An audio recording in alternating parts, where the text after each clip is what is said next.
E a reforma na Casa Branca? Por acaso a Casa Branca entrou no programa do governo para reformas? Que você pega um empréstimo de Elisa, puxadinho do governo brasileiro? Pelo perfil da construção dessa reforma, não se enquadra. Não se enquadra no perfil do projeto que a gente tem aqui, que a gente já fala, que ajuda, né? Não, porque passa muito além do que seria de uma classe média. A reforma tem um luxo em todos os pré-requisitos aí adotados por esse projeto da Casa Branca. Olha, a gente está acompanhando aqui, inclusive, imagens de guindastes, maquinário, que seguem em trabalho a todo vapor lá na Casa Branca, ou seja, são gastos públicos, mesmo em momento que a gente tem uma paralisação do governo americano que já passa das 2 semanas. E isso está soando muito mal, Elisa, nesse momento. Primeiro de tudo, eles alegam, e os republicanos principalmente, tentam defender essa reforma, dizendo que assim, a gente precisa melhorar, ou seja, precisa modernizar, né, o espaço da Casa Branca para poder conseguir atender a eventos, inclusive até para poder receber chefes de estados e tudo mais. Mas não existe uma demanda para isso nesse momento. O que existe nesse momento é a chegada aí do aniversário de Donald Trump. E isso, por isso, inclusive, que estão dizendo que é uma reforma de um salão para fazer uma festa de Donald Trump. E essa reforma tem angariado, assim, de um luxo, tem utilizado de um luxo tremendo, mantendo aquele perfil neoclássico que a gente sabe que tem nos Estados Unidos, com aquelas colunas de mármore, com detalhes em dourado no teto.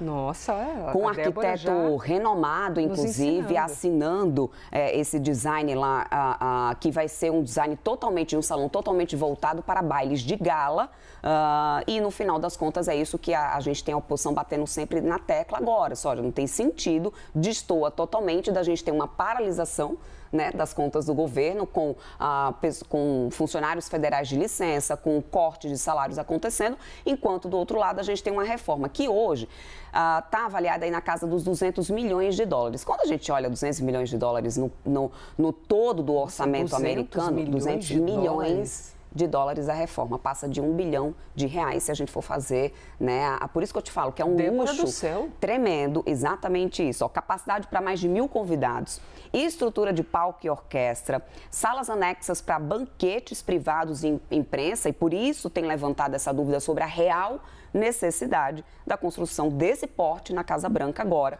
né, com servidores e opositores, inclusive, argumentando que o espaço seria usado para festas e eventos de Donald Trump do que qualquer função diplomática numa situação como essa. E essa sinalização que fica negativa, Elisa, porque enquanto a gente tem uma paralisação do governo, o time que isso acontece. E aí agrava nesse momento esse sinal ruim, essa sinalização ruim da gestão de Donald Trump nesse momento, com tudo que está acontecendo em termos de paralisação, né, de contas públicas. Do outro lado, a gente tendo gastos, com o presidente avançando nessa obra aí, que traz toda uma representação de poder, de luxo, ou seja, passa somente uma mensagem de gasto supérfluo no momento que a gente tem uma paralisação em geral do orçamento americano, Elisa. Não está pegando nada bem, ou seja, e aí vai se somando. Soma-se, inclusive, sabe aquela ajuda lá que os Estados Unidos acabou dando para a Argentina? Falamos sobre isso ontem, aqui, quem está ligado na nossa programação.